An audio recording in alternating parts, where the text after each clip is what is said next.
So in this conversation today, we are exploring the broad territory of polarities and polarity dynamics and beginning with asking some questions about why is this place we call Earth that we love so much so full of examples of apparent dualities that we in life experience through conflict and difference. Why is that so? And how is it now playing through this moment in time with such an accentuated polarization? And we're also asking today, how is that to do with the trace of what happened over the last 60 years in the evolution of culture and the postmodern movement, and what could potentially be an evolutionary perspective of this time? These are some of the threads of inquiry we are surfacing today, and we will look to expand and build on it later on with further explorations into portals of practice as to how we can become more effective and intelligent in the way we manage ourselves in the professional arena, in our relationships. Because guess what? Polarity shows up and play out anytime there are two parties involved. You and your house, you and your partner, you and your pet, you and your car, you and your bank account, you and the weather. Polarities of those kind and those relationships show up everywhere.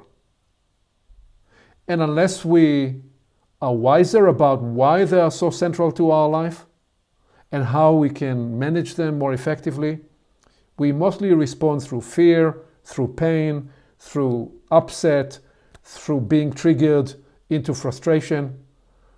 And we are interested in this exploration in portals of perception is to find the meeting point, the convergence point of development, of spirituality, of evolution, and of how we can, as individuals, partake and as communities partake in this moment in time where we are experiencing humanity to be going through a cataclysmic change, evolutionary change, that we are proposing is seen and is accentuated through the drama of the polarization of the moment. These are some of the areas we are exploring today. So, Liz, you were just saying something when we spoke before we turned the recording on about this idea of practice, of building a practice around this, and how you have reflected that you've seen this in many places. Yes, I think it's something that doesn't happen overnight. First, comes into one's awareness. I think as the fact that we actually have choice in the matter, and we can actually increase our awareness more when we are responding to or within a polarity, and have greater choice in how we choose to respond. Exactly. So there are many questions and explorations that we are trying to seed here, including, as you say, why we respond the way we respond, and are we present to actually have the choice to respond, or do we find that we are reacting as against choosing to respond? And when we react, we would say that the polarity that we find ourselves in, whether it's a personal conflict, cultural conflict, political conflict, we could say that the polarity had taken over. Some would even use the word to say that that person is possessed by that point of view or completely identified with that position to a point that they no longer are able to separate between me as a human being with consciousness to a point of view.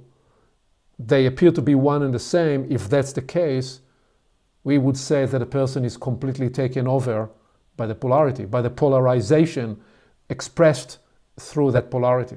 Yes, it's like they're an embedded part of that dynamic that exists here without conscious awareness, and therefore without choice. It occurred to me that, first of all, that this subject is something that humans have been wrestling with ever since they drew marks in a cave. And they had a picture and they drew marks of a mastodon or something and a bunch of people running around it. They knew this and they puzzled over this and the mystery of it, and they had the mystery of it. And so that's how big and how big the subject is. And how, I know Liz brought this up earlier too, was we're not the first people at this rodeo. People have been puzzling over this for centuries and centuries and centuries. And so it's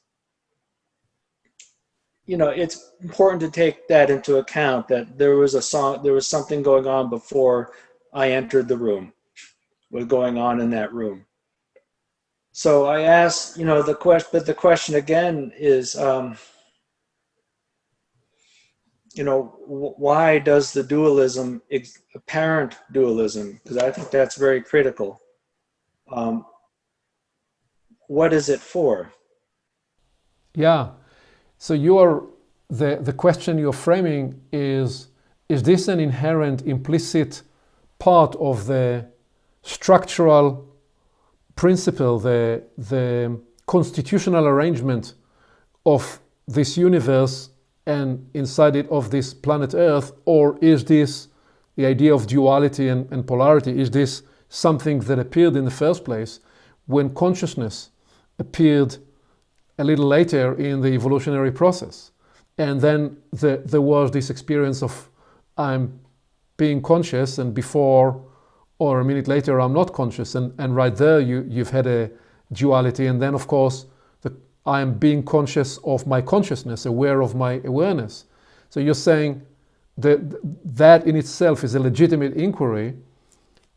Was the phenomenon of polarity and dualism there before we appeared as conscious beings? Or is it a feature that appears with consciousness?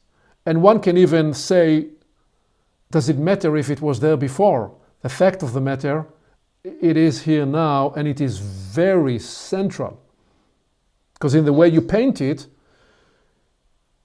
consciousness could not appear and come online without there being a permission for unconscious and conscious, and for that switch to be turned on. Yeah, exactly. So, because I could see where this could lead into all kinds of conundrums, and then we would just sort of go nowhere with it. So it makes sense to kind of proceed from the fact that whether I particularly like it or not, this is the cards we've been dealt with regarding our position here. And so to proceed from there and see where are the clues, because it really pushes me right into the question of purpose, even with the start of the universe. There was something before, so it goes all the way back to that. So let's reel it back just for a bit, because part of the interest for us is the current context. And I've trained myself to often resist the impulse that lures us to the obvious expression of something. That is a way of saying I've trained myself to seek time and again the first principle of whatever it is that I'm looking at. Because so much of what we experience in life is already displaced, distanced from its core. Just as an example, I was thrilled that my granddaughter, when she was 7 or 8 months, which was a couple of months ago, she had the opportunity first time to go and pick berries in the wild, to actually have that first experience of food growing in the wild, so that, because so much in modern life is removed from source. And this is true obviously not just in the example of food, even though we could well with the example of food. It is true in every other aspect of thought and feeling and experience.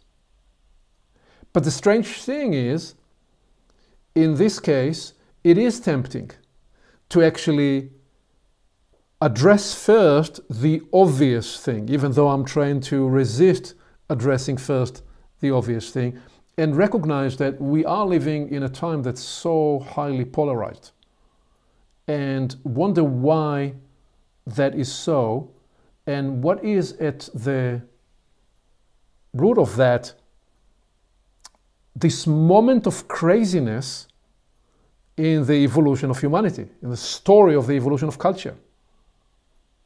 Because polarization, the fact of polarization, is so loudly present now everywhere. And I'm struggling with it because my preference is to not start there. That's the way, again, I'm wired, but I'm saying it's inescapable. We have to actually address it. Because there is something about the fact that the general observation, the very general, broad observation would be that humanity, or large part of humanity, seems to be demonstrating the degraded capacity, the loss of the capacity to hold a conversation that can hold two ends together without it immediately escalating into something very extreme.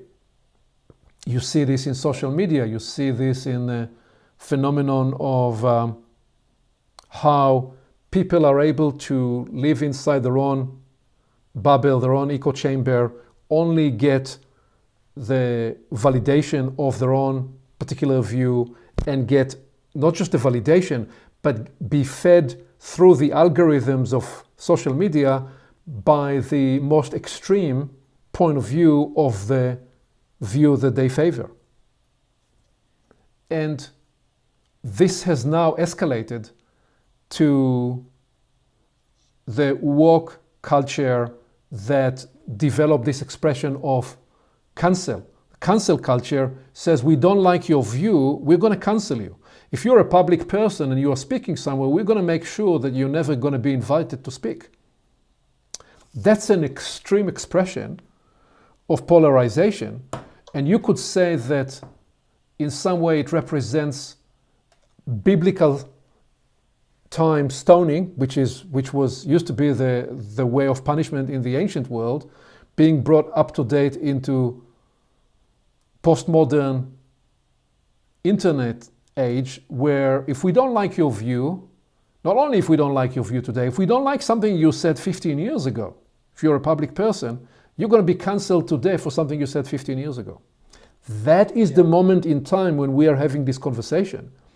And I find that while by training, I will actually bypass this and come to it much later in the conversation, on this occasion, we have to surface this because it is such a huge, big artifact in the middle of Main Street that we cannot ignore it. And we have to ask,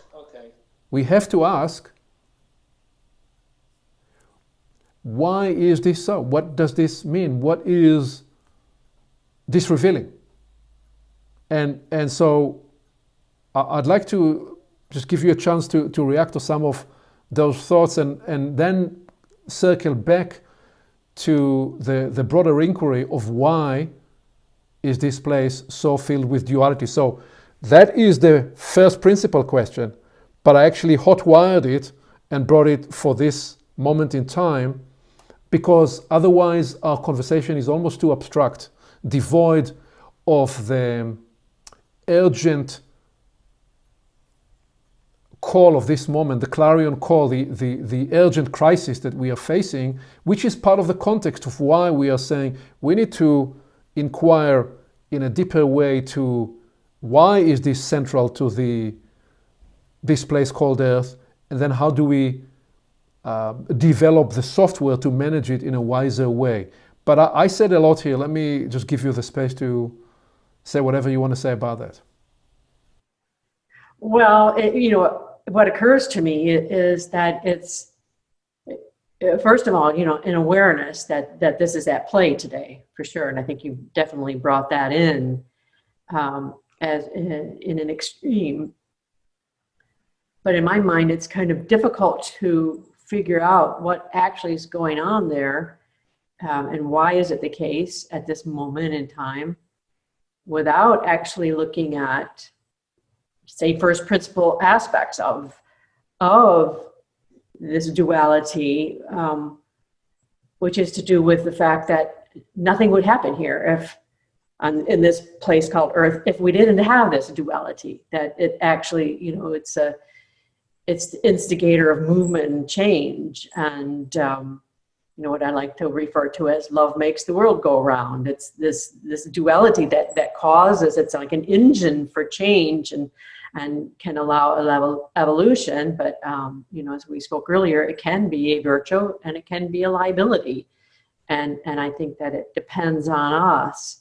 So kind of painting that context of, yes, this is an aspect of the dynamic that we find ourselves within here and in our life, and this is part of the dynamic of what will allow us to grow, but at the same time will allow us to degenerate as well, to diminish in our capacities as well.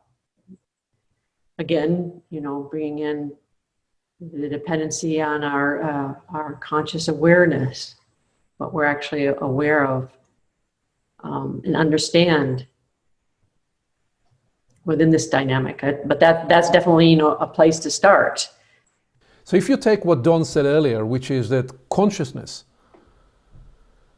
by its very appearance, represents already the idea of duality, and then you take what you just said now, which is that it allows us to grow, because as we grow in our consciousness, we can practice choice. Okay, so what if we consider the following idea, which is that consciousness has been here on an evolutionary journey from the beginning of time, and it becomes more and more complex and sophisticated. And this particular journey we are now partaking in, possibly the last 60 years, because we're recording this 2020 and I'm going all the way back to, say, the early 60s, in terms of that trace where the postmodern movement is getting accelerated with the idea of the hippies and the break all the structures.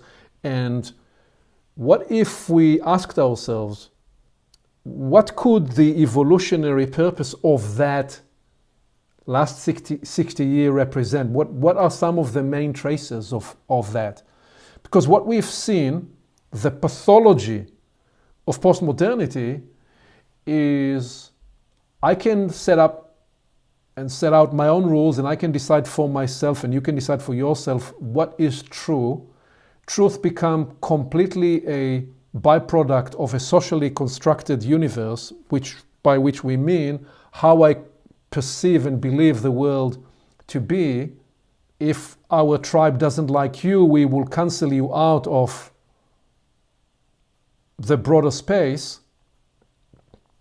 And what if I proposed that was a lower expression of a certain evolutionary permission?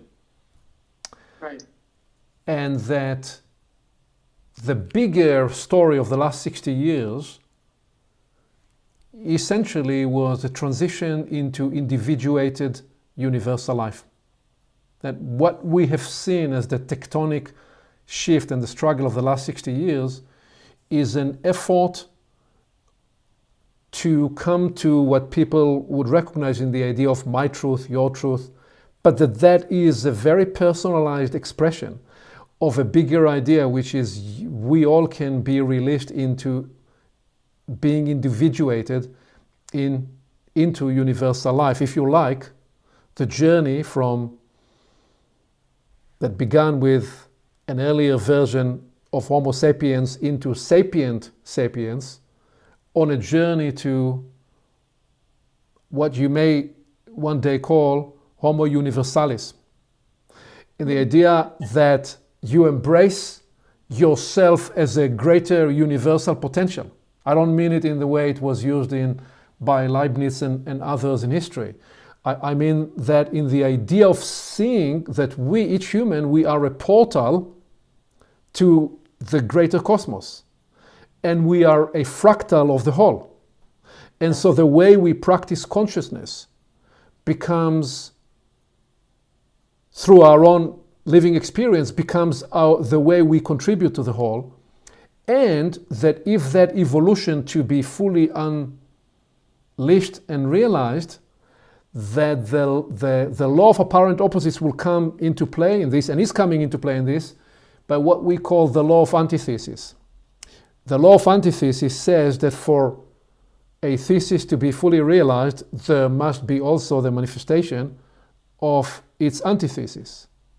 And in a developmental evolutionary sense, you'd say that before you can express and become safe to manifesting a thesis, and in this case, the thesis that I'm proposing is that you can be unleashed to the broader potential of being a human with its fullest universal expression.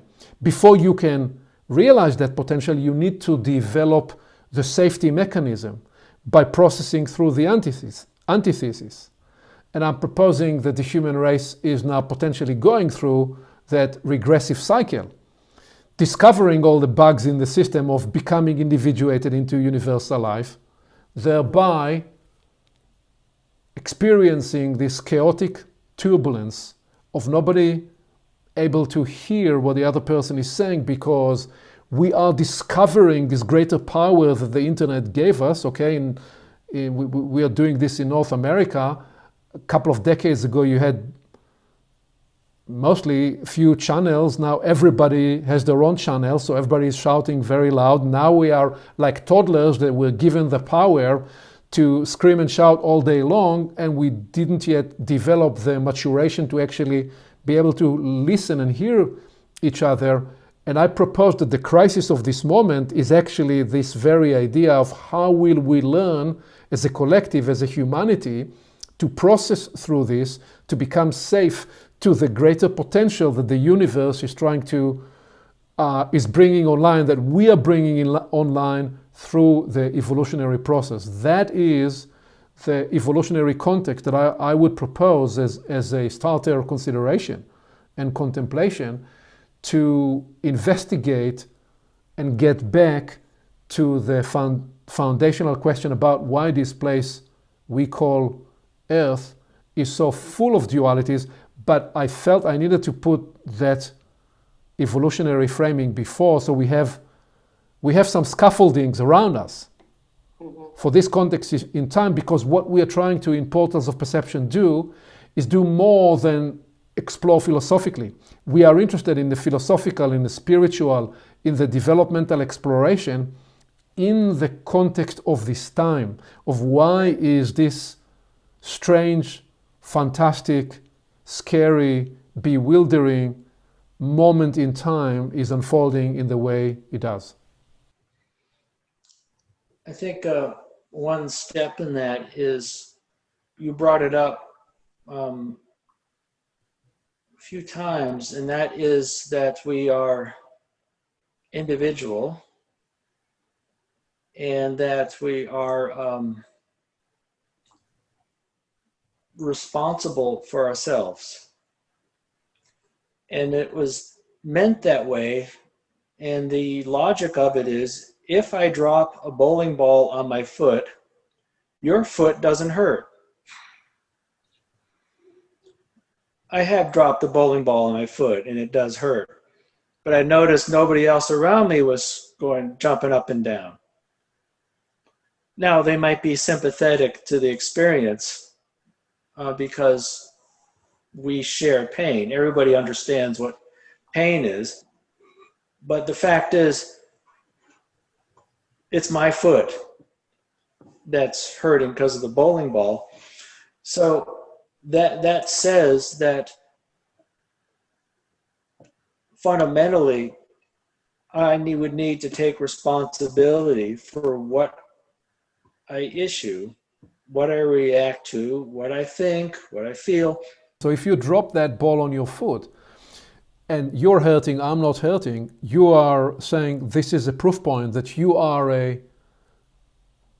complete unit unto yourself with your own learning loop and pain feedback loop to alert yourself to the way you impact yourself.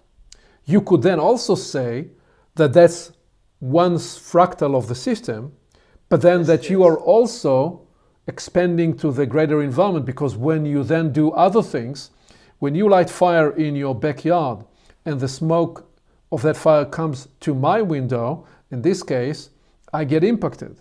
When you light the fire in the Amazon forest and the smoke of the Amazon forest comes through the entire atmosphere and consumes part of the green lungs of the planet, we are all affected. So what you are proposing is that at different levels, there will be different feedback loops, and yet it begins with the one unit. We must assume responsibility to our actions. Yes, because what you're highlighting is the polarity of, you could say, personal liberty on the one hand, and on the other, the common good, which is a real bear of an issue that comes up a lot. I would argue if one stays with the first level, one is really no better than, not really utilizing one system more than a tree would, because I noticed the trees don't sort of share sunlight. We have some apple trees back here, and they're straining to get some light. There's a bunch of other trees that are blocking the morning light. The apple trees get some of the sunlight, but most of their leaves are growing towards the south and west, not towards the north north and east, because it's being blocked. Now, I mean, this is in silly stuff, but it's...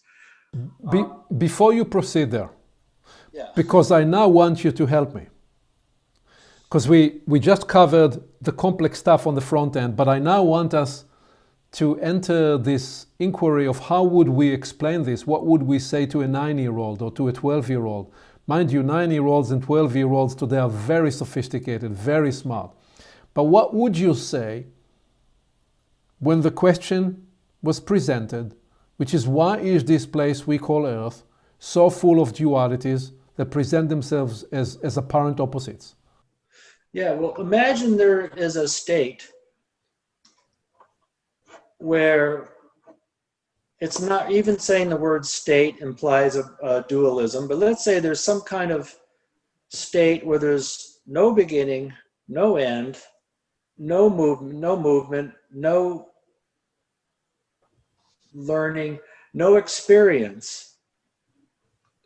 It'd be an absolute nothing and something, in which nothing can be enjoyed, nothing can be suffered, nothing and something, or no thing. In this particular situation, it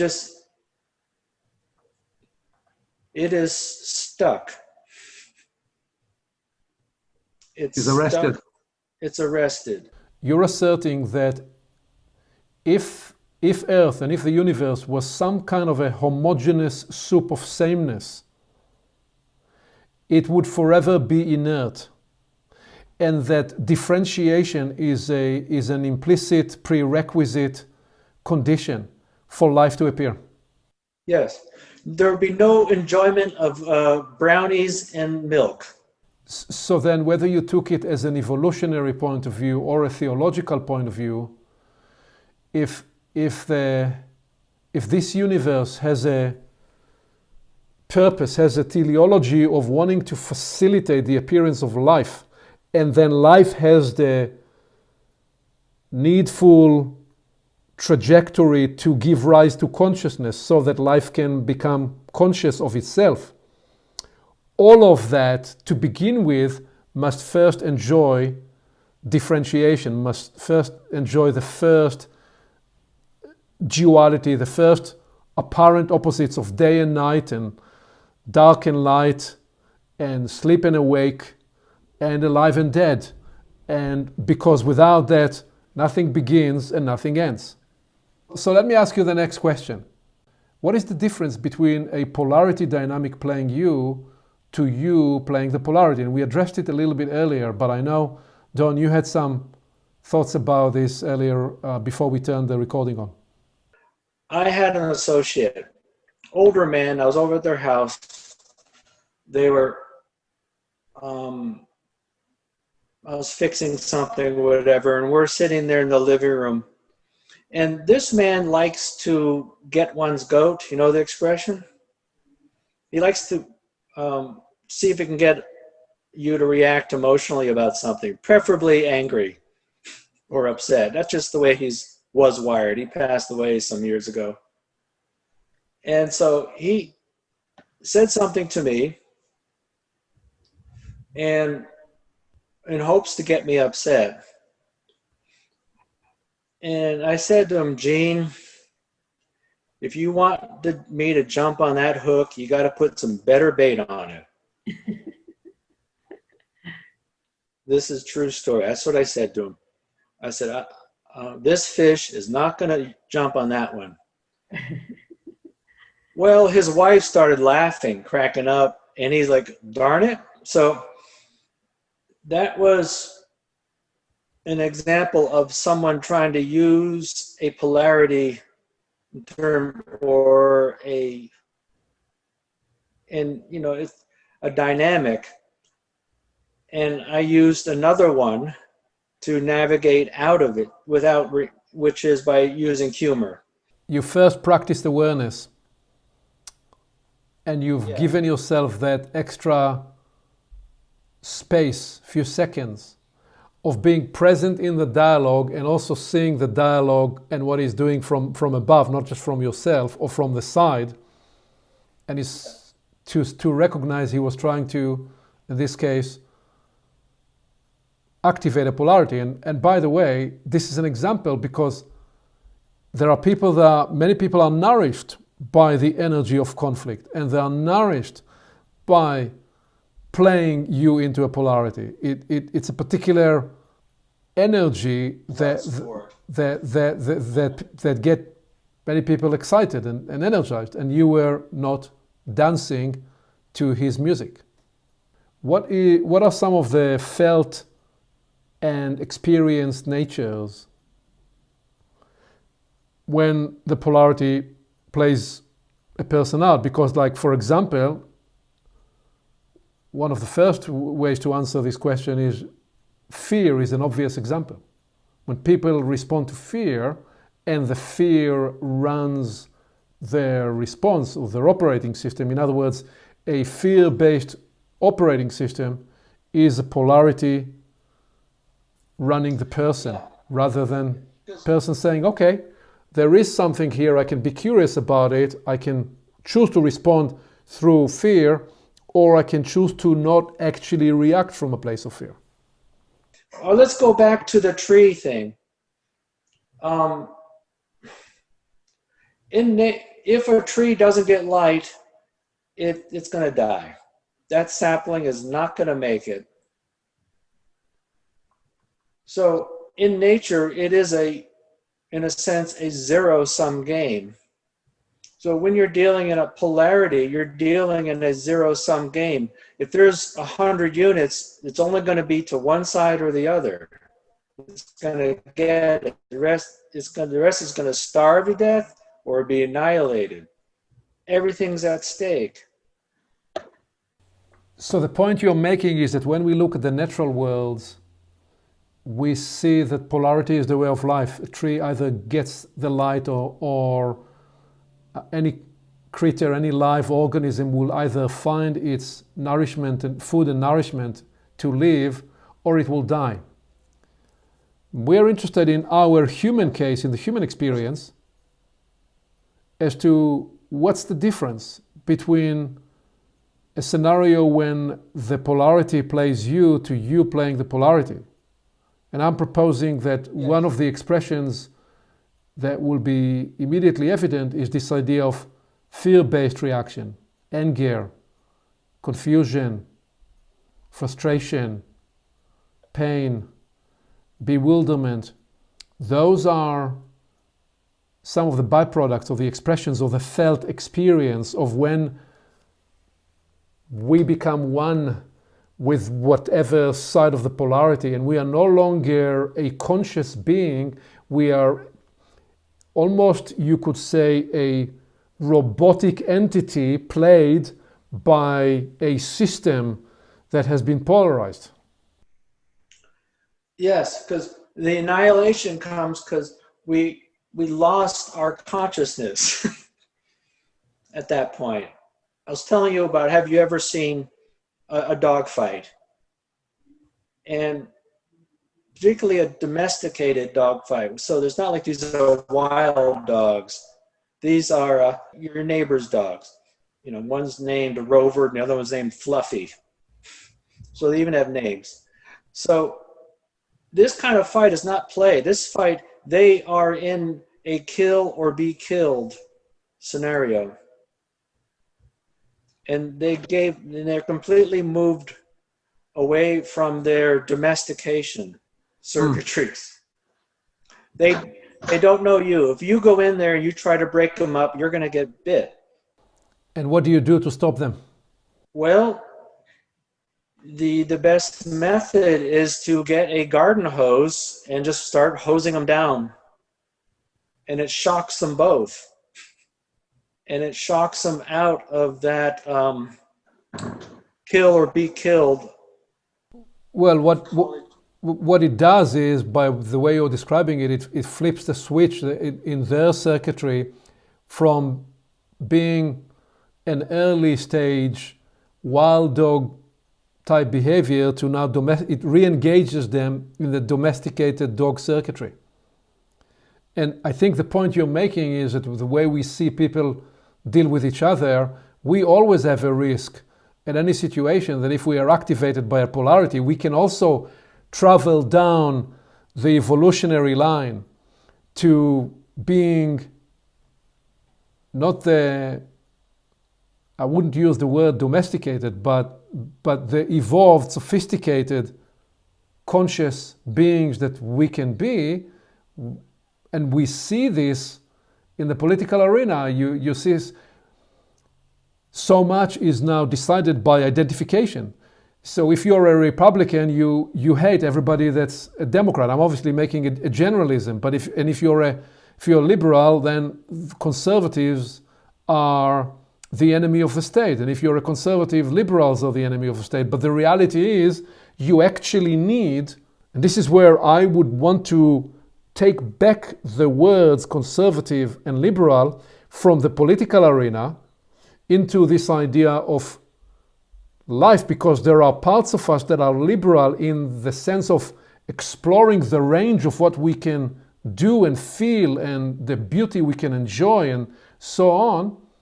And at the same time, there is a built-in conservative part of human life, because you cannot start flapping your arms and think you're going to fly, because by design, you're not meant to fly. So you are conservative to your design.